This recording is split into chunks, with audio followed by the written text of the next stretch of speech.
सारा प्रणाम, मैं हूं चांदनी। आस्था के सफर में आप सभी का स्वागत है। काल सर्प एक ऐसा योग है जिसमें सारे शुभ ग्रहों की स्थिति लगभग कैदी के जैसी ही हो जाती है, क्योंकि इस वक्त राहु और केतु के बीच कैद होते हैं सारे ग्रह। माना जाता है कि काल सर्प योग जीवन में सांप के जहर के समान पीड़ा देता है। महाशिवरात्रि एक ऐसा शुभ काल है जब सहजता से इस दोष से मुक्ति पाई जा सकती है। कैसे, आइए जानते हैं।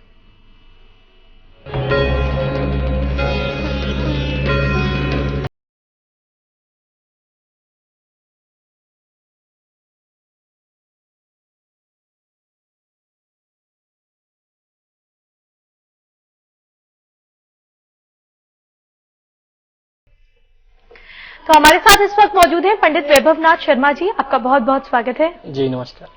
पंडित जी हमें बताएंगे वो अचूक उपाय जिनके जरिए काल सर्प दोष से मुक्ति मिल सकती है, लेकिन पहले ये समझ लेते हैं कि ज्योतिष विज्ञान काल सर्प दोष को कैसे परिभाषित करता है।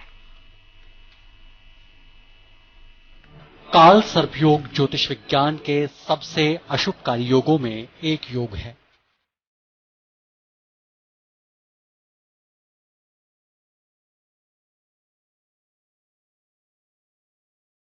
मान्यताएं कहती हैं कि काल सर्प योग इंसानी जिंदगी में भयंकर संकट और मुश्किलों का कारण बनता है।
काल सर्प योग में शुभ ग्रहों की स्थिति सिर्फ एक कैदी के जैसी हो जाती है, जो चाहकर भी अपना शुभ फल नहीं दे पाते। जाहिर है, जब कुंडली में मौजूद सारे शुभकारी योग ही अपना प्रभाव खो बैठे तो जिंदगी में कदम दर कदम कुछ बचता है तो बचती हैं सिर्फ परेशानियां, बचती हैं सिर्फ मुश्किलें और पीड़ा। क्या है कोई ऐसा उपाय जो काल सर्प योग के इस जहरीले प्रभाव से मुक्ति दिला सके? जी हां, बिल्कुल है। ज्योतिषीय मान्यताओं के मुताबिक भगवान शिव के सर्पधारी ज्योतिर्लिंग का जलाभिषेक काल सर्प से मुक्ति पाने का सबसे बड़ा साधन माना गया है।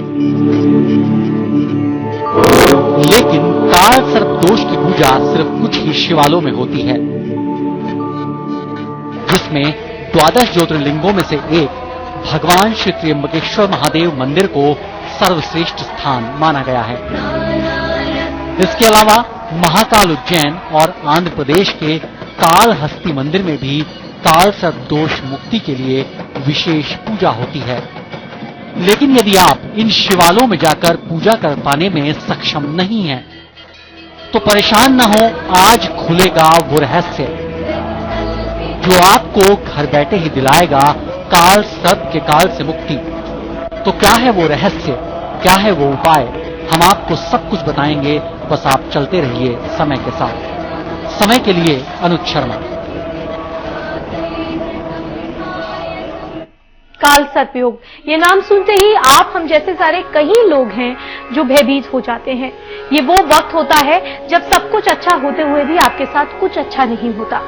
लेकिन ऐसे में क्या उपाय किए जाएं, इस पर हम यहाँ चर्चा जरूर करेंगे। लेकिन उससे पहले पंडित जी हमारे साथ मौजूद हैं, तो ये जानना चाहेंगे कि महाशिवरात्रि पर काल सर्पयोग मुक्ति कितनी आसान सहज हो सकती है। जी बिल्कुल, देखिए महाशिवरात्रि के बारे में हमारे धर्मशास्त्रों में बहुत सारी महत्ता बताई गई है, उसके बहुत सारे लाभ बताए गए हैं।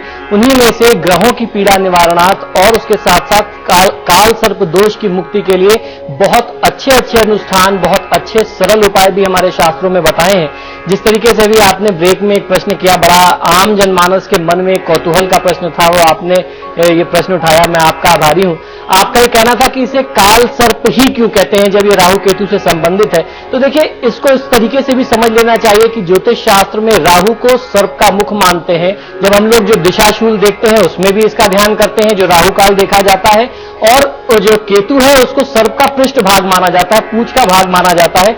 जितने भी कुंडली के जो शुभ ग्रह हैं, जो भी अच्छे ग्रह योग है, वो अगर कुंडली में काल सर्प बन जाता है तो वो उसके कारण से प्रभावी नहीं हो पाते किसी भी जातक के जीवन में। आपकी कुंडली में सैकड़ों प्रकार के राजयोग हो सकते हैं, लेकिन सिर्फ एक काल सर्प दोष जो है उन सभी राजयोगों को नष्ट करने में, उन सभी के शुभ प्रभावों को विनष्ट करने में अपने आप में सक्षम है। अब ये होता कैसे है? ग्रहों की वह स्थितियां जब राहु और केतु के बीच में सारे ग्रह फंस जाते हैं, या ये यूं कह लें कि राहु और केतु के द्वारा ग्रसित कर लिए जाते हैं, तब जाकर के ये काल सर्प योग बनता है। तो महाशिवरात्रि उन सभी तिथियों में सबसे महत्वपूर्ण है। ऐसा नहीं है कि कोई और तिथि नहीं है, नागपंचमी पे करते हैं, तमाम जो हर महीने में शिवरात्रि आती है उसमें करते हैं, लेकिन हर शिवरात्रि जो मास में आती है उसमें सबसे ज्यादा अगर किसी का महात्म है, दुर्लभ अगर कोई सबसे ज्यादा शिवरात्रि है, तो वो फागुन मास के कृष्ण पक्ष की महाशिवरात्रि है, जिसके बारे में हमारे शास्त्रों में कहते हैं शिवरात्रि व्रतम नामम सर्व पाप प्रणाशनम। ये एक ऐसा व्रत है, जो व्यक्ति इस व्रत को करता है, महाशिव की आराधना करता है, तो आपके कितने भी बड़े से बड़े पाप हो वो विनष्ट हो जाते हैं। अचांडालम मनुष्याणम भुक्ति मुक्ति प्रदायकम। कितना भी व्यक्ति चांडाल से चांडाल क्यों ना हो, उसकी प्रवृत्ति कितनी भी निकृष्ट क्यों ना हो, अगर वह भगवान शंकर के, भोले शंकर के शरणागत हो जाता है तो उसको भुक्ति और मुक्ति मिलती है। तो ठीक इसी प्रकार से आप सभी शुभ कर्मों को करते हैं, और आपकी कुंडली में एक अशुभ योग अगर काल सर्प योग बन जाता है, तो इस महाशिवरात्रि पर आप उसको बहुत आसान तरीके से उसका लाभ ले सकते हैं। और मैं आपको बताऊंगा कि जीवन के किन किन अलग अलग क्षेत्रों में आपको कौन कौन से कष्ट हैं, आपको किस प्रकार से उसके विपरीत प्रभाव मिल रहे हैं, और आपको कौन से अनुष्ठान विशेष करने चाहिए महादेव की आराधना के लिए। एक बात और मैं बता देना चाहता हूं चांदनी, कि हमारे ज्योतिष शास्त्र में अभी तक 164 प्रकार के काल सर्प योग को पाया गया है। काल सर्प योग भी अलग अलग प्रकार के होते हैं, और ये भी बता दूं कि उनमें से 12 जो है वो सबसे ज्यादा प्रभावशाली माने गए हैं। और ये भी जानकारी आपको होना आवश्यक है कि काल सर्प योग हमेशा आपके लिए खराब नहीं होता है। अभी तक मैं टेलीविजन पे नाम नहीं लेना चाहता, विश्व की जो जानी मानी हस्तियां हैं, जो स्थापित हस्तियां हैं, उनमें से बहुत सी ऐसी हैं, 90% ऐसी पर्सनालिटीज हैं जिनकी कुंडली में काल सर्प योग था। तो यदि आपकी कुंडली में काल सर्प योग है और आपने सही समय पे उचित उपाय कर लिए, तो आपकी सफलता में कोई रोक नहीं सकता आपको। और आपकी सफलता में महादेव की कृपा यदि शामिल हो जाए, तो आप तो एकदम निश्चित तौर पे आप जो है जीवन में सफल और समृद्ध व्यक्ति हो सकते हैं। बिल्कुल। तो और जिस तरीके से पंडित जी ने बताया कि अलग अलग तरह के कालसर्प योग होते हैं, और ऐसे में आप कौन से कालसर्प योग से ग्रसित हैं उसकी जानकारी आपको रखना बहुत जरूरी है, तभी आप ये जान पाएंगे कि आपको कैसे उससे निजात चाहिए। तो अब इस बार महाशिवरात्रि पर कौन से कालसर्प दोष है जिसकी पूजा या जिससे मुक्ति की हम कोशिश कर सकते हैं? देखिए, कालसर्प योग के कुछ प्रमुख लक्षण होते हैं। जिन भी व्यक्ति के जीवन में कालसर्प योग होता है, उनके दाम्पत्य जीवन में बहुत ज्यादा तनाव होता है, उनके परिवार में बहुत ज्यादा वाद विवाद होता है, और उसके साथ साथ उनको शत्रु भय, अनजाना भय बहुत ज्यादा लगता है कि मेरे साथ कुछ अनिष्ट होने वाला है।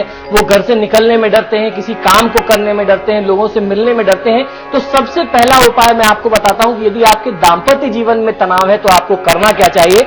यदि आपके दाम्पत्य जीवन में तनाव है और व्यापार में उसकी तनाव के कारण आप व्यापार में ध्यान नहीं कर पा रहे हैं, ध्यान नहीं दे पा रहे हैं, जिसकी वजह से आपकी व्यापारिक स्थिति भी दिनों दिन नीचे जा रही है, तो ऐसी परिस्थिति में आपको महाशिवरात्रि के दिन शपथ सपत्निक यानी पति पत्नी दोनों को एक साथ हमेशा परिवार के साथ आपको शिव परिवार का पूजन करना चाहिए और दूध से अभिषेक करना चाहिए। यदि आप ऐसा करते हैं, कच्चे दूध से महादेव शिव की आराधना करते हैं और उनका अभिषेक करते हैं, जो रुद्राष्टाध्यायी पाठ के साथ अभिषेक किया जाता है, यदि आप वो रुद्राभिषेक करते हैं तो निश्चित ही काल सर्प दोष का जो प्रभाव है आपके जीवन में, खासतौर पे आपके दाम्पत्य जीवन और आपके व्यापार में, वो दूर होता है। आपके दाम्पत्य जीवन में सुख और संपन्नता आती है और जब आप सुख और संपन्न होंगे तो आपका मन अपने काम में लगेगा और जब आपके काम में आपका मन लगने लगेगा तो आपके परिवार में भी लक्ष्मी जी की कृपा होने लगेगी और समृद्ध हो जाएंगे आप।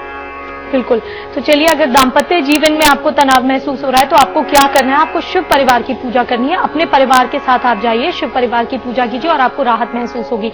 लेकिन इसके अलावा भी और कई तरह के काल सर्प दोष होते हैं, उनसे कैसे आप मुक्ति पा सकते हैं, इस पर भी चर्चा जारी रहेगी। लेकिन यहाँ रुक रहे हैं बस एक छोटे से ब्रेक।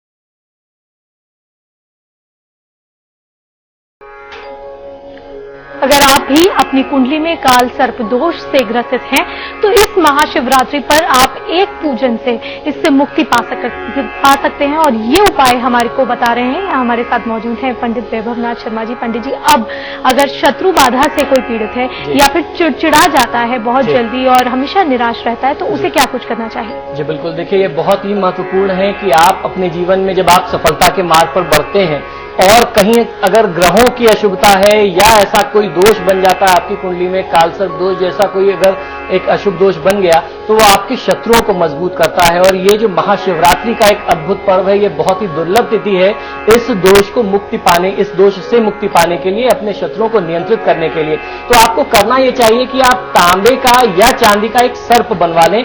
सर्प की आकृति जो है वो कुंडली मार के बैठे हुए सर्प की आकृति होनी चाहिए। उस पर आप काजल का तिलक अपने हाथ से लगाइए श्रद्धा के साथ और महादेव शिव पर आप अर्पित कर दीजिए। घर के आसपास जो भी शिव मंदिर है आप इसको वहां पर कर लीजिए, आपको बहुत अच्छा लाभ मिलेगा। शिवरात्रि की तिथि में आप अगर ऐसा करते हैं तो शत्रु बाधा से मुक्ति मिलती है, शत्रुओं को नियंत्रित करने की क्षमता जो है महादेव शिव के माध्यम से मिलती है। फिर उसके बाद चांदी ने पूछा कि अगर अवसाद की स्थिति हो, असफलता की स्थिति में व्यक्ति बहुत ज्यादा निराश हो जाता है, बहुत चिड़चिड़ापन आने लगता है, अंदर से बहुत ज्यादा क्रोध की स्थिति आ जाती है, तो ऐसे में क्या किया जाए? ये बहुत ज्यादा आवश्यक है। जब तक आपकी मानसिक स्थिति ठीक नहीं होगी तब तक आप अपने निर्णय नहीं ले सकते। आवश्यक निर्णय जब आप ठीक लेंगे तब आप जीवन में विकास पथ पर आगे बढ़ सकते हैं। तो उससे ये अवसाद और तनाव और चिड़चिड़ापन, निराशा, इन सारी असफलताओं से बचने के लिए आपको कच्चे दूध में भांग और शहद मिला करके महादेव शिव का अभिषेक इस महाशिवरात्रि को करना चाहिए। महाशिवरात्रि इस बार 10 मार्च को पड़ रही है। आप इस तरीके से करिए, कच्चे दूध में शहद और उसके साथ साथ भांग मिला करके महादेव शिव का अभिषेक करें। आप अपने अंदर की जो निराशा है, आप अपने अंदर का जो क्रोध है, कुंठा है, उसको नियंत्रित कर सकते हैं। असफलता का जो क्रम आपके जीवन में चल रहा था, भगवान श्री भोलेनाथ की कृपा से आप उसको भी अपने नियंत्रण में ला सकते हैं और आप सफल हो सकते हैं। पंडित जी, बहुत ही साधारण से सामान्य से उपाय जो आप बता रहे हैं कि अभिषेक करना, लेकिन जब हम कालसर्प दोष की बात सुनते हैं तो ऐसा लगता है बहुत बड़ी पूजा अर्चना करानी पड़ेगी, यज्ञ कराना पड़ेगा, लेकिन ऐसे बहुत ही साधारण उपाय करने से भी मुक्ति मिल सकती है? जी बिल्कुल जानवी, बहुत ही साधारण उपाय होते हैं और महादेव की पूजा में तो सिर्फ भाव देखते हैं। महादेव आप कहीं नहीं जा सकते, आप मानस पूजन कर लीजिए। अर्थात शिव की पूजा में मानस पूजन का जितना महात्म्य है उतना किसी चीज का नहीं है। आप अपने स्थान पर बैठ करके आप ध्यान लगाइए कि आप महादेव का नाना प्रकार के अलंकरण और आभूषणों से आप उनका श्रृंगार कर रहे हैं, उनका अभिषेक कर रहे हैं, उसी में भगवान भोलेनाथ प्रसन्न हो जाते हैं। सबसे बड़ी दुख की बात यह है कि इस तरीके के योगों को लेकर के आज आम जनमानस में बहुत ज्यादा भ्रांति है और वो भ्रांतियां जो है ज्योतिषियों के द्वारा, कर्मकांडियों के द्वारा लोगों को डरा करके पैदा की गई हैं। किसी चीज से डरने से या उससे डर करके भागने से उसका निराकरण नहीं होता। आप उसके तर्क को और उसके तथ्य को